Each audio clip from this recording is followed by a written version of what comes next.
Praise the lord. అనుదినం దేవునితో అనే కార్యక్రమాన్ని చూస్తున్న మీ అందరికీ మన ప్రభు అయిన రక్షకుడైన యేసుక్రీస్తు ఘనమైన నామంలో వందనాలు. ఉదయకాలం దేవుని వాక్యం చూసుకుందాం. ప్రసంగి గ్రంథం 7వ అధ్యాయం 9వ వచనం.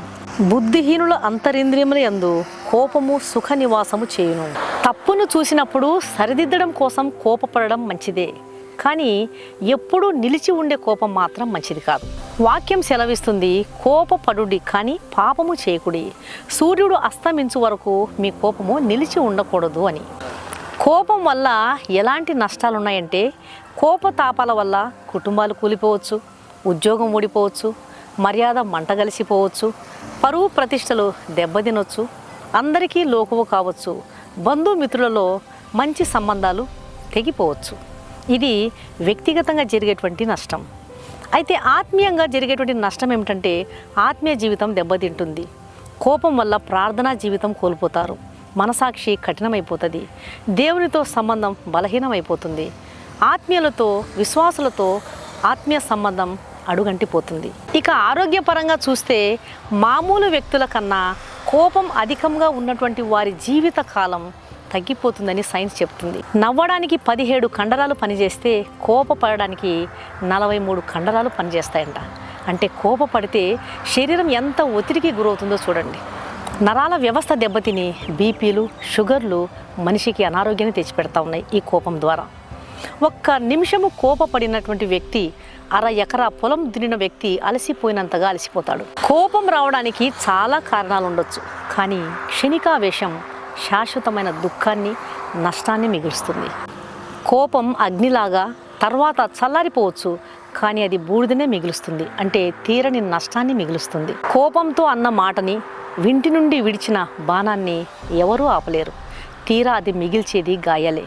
కోపతాపాలతో ఆరంభమయ్యేవి అన్నీ సిగ్గు, అవమానంతో ముగుస్తాయి. నీకు ఎవరి మీదనైనా సరే కోపం ఉన్నట్లయితే ఈ విధంగా చెయ్యి. ఒకసారి అబ్రహాం లింకన్ గారు తన దగ్గర పనిచేస్తున్నటువంటి వ్యక్తికి ఒక చక్కటి సలహా ఇచ్చాడు.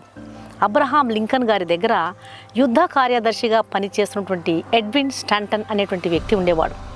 ఒక ఆర్మీ ఆఫీసర్ తనని ఏదో మాట అన్నాడని కోపంతో, ఆవేశంతో అబ్రహాం లింకన్ గారి దగ్గరికి ఫిర్యాదు చేయడానికి వచ్చాడు.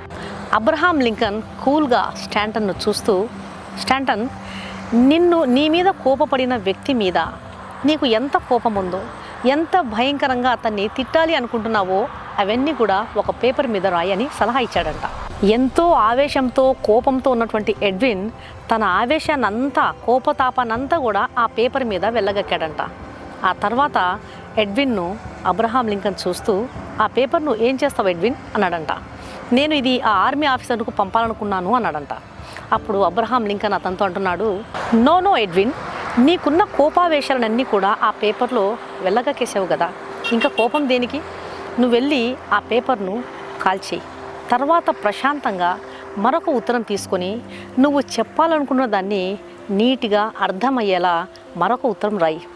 నాకు ఎవరైనా కోపం పుట్టిస్తే నేను ఇలాగే చేస్తాను, నువ్వు కూడా అదే చేయని చెప్పి అబ్రహాం లింకన్ తన కార్యదర్శికి సలహా ఇచ్చాడంట. దేవుని బిడ్డలారా, మనము కోపంగా ఉన్నప్పుడు, ఆవేశంగా ఉన్నప్పుడు ఎంత తక్కువ మాట్లాడితే అంత క్షేమం. కోపంలో ఉన్నప్పుడు నియంత్రణ తప్పి నోరు జారి మాట్లాడడానికి, దాని ద్వారా పరిస్థితులు చేజారిపోవడానికి ఎంతో అవకాశం కలుగుతుంది. కాబట్టి నువ్వు కోపంలో ఉన్నప్పుడు, ఎవరి మీదనైనా సరే నీకు కోపం ఉన్నప్పుడు అబ్రహాం లింకన్ గారు చెప్పినట్లు నీకున్న కోపావేశాలన్నీ కూడా ఒక పేపర్ మీద రాయడం మంచిదే. ఆ తర్వాత నీకు కోపం తగ్గినప్పుడు ఆ పేపర్లో నువ్వు రాసినది కనుక చదువుకున్నట్లయితే, ఈ రాసింది నేనేనా, ఇంత కోపం కలిగిన వ్యక్తిని నేనేనా, నా స్వభావము ఇలాంటిదని నువ్వు ఆశ్చర్యపడిపోతావు.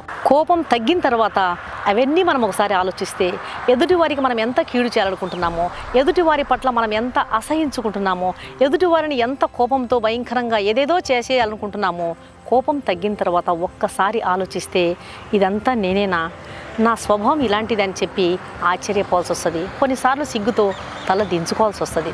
కాబట్టి దేవుని వాక్యం సెలవిస్తుంది, నరుని కోపం దేవుని నీతిని నెరవేర్చదు. కనుక కోపించుటకు నిదానించాలి. కోపావేశాలను అదుపులో ఉంచుకున్నటకు ప్రభు మనకు సహాయం చేయనుగాక.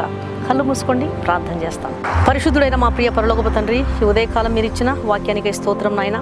కోపం మనిషికి ఎంత నష్టాన్ని, వ్యక్తిగతంగా, ఆత్మీయపరంగా, ఆరోగ్యపరంగా కలుగజేస్తుందో తెలియజేశారు. దేవానికి స్తోత్రం నాయన. సూర్యుడు అస్తమించే వరకు మాలో కోపం నిలిచి ఉండకూడదని సెలవిస్తున్నారు. కోపం వల్ల మానసికంగా మాత్రమే కాకుండా ఆరోగ్యపరంగా, ఆత్మీయంగా దెబ్బతింటాం కనుక కోపాన్ని అదుపులో ఉంచుకునే కృప దయచేయండి. ఈ వాక్యం వింటున్న ప్రతి ఒక్కరిని దర్శించండి. అనారోగ్యవంతులను తాకండి, స్వస్థపరచండి. ఎగ్జామ్స్కు ప్రిపేర్ అవుతున్న ప్రతి బిడ్డకు మీరు జయము దయచేయండి. దయతో నా ప్రార్థన ఆలకించమని యేసు నామమున అడిగి వేడుకుంటున్నాను తండ్రి, ఆమెన్.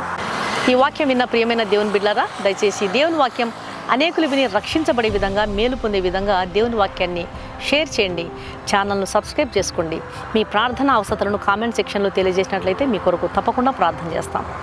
వాక్యం విన్న మీలో ఇంకా రక్షణ పొందని వారు ఎవరైనా ఉన్నట్లయితే, యేసుక్రీస్తును సొంత రక్షకునిగా అంగీకరించిన వారు ఎవరైనా ఉన్నట్లయితే దయచేసి క్రీస్తు ప్రభువారికి మీ హృదయాన్ని ఇవ్వండి. ఆయన కలువరి శిలువలో పాపల కొరకే మరణమైపోయినాడు, బలియాగమైపోయినాడు. పాపలను రక్షించడానికే క్రీస్తు యేసు ఈ లోకానికి వచ్చాడు. ఆయన రక్తంలో కడుగుబడితేనే ఒక పాపికి రక్షణ, నిరీక్షణ, పాప క్షమాపణ దొరుకుతుంది. కాబట్టి ఆయన ఇచ్చే ఉచితమైన రక్షణను స్వీకరించండి. ప్రభు మీ ఆత్మను రక్షించును గాక. God bless you.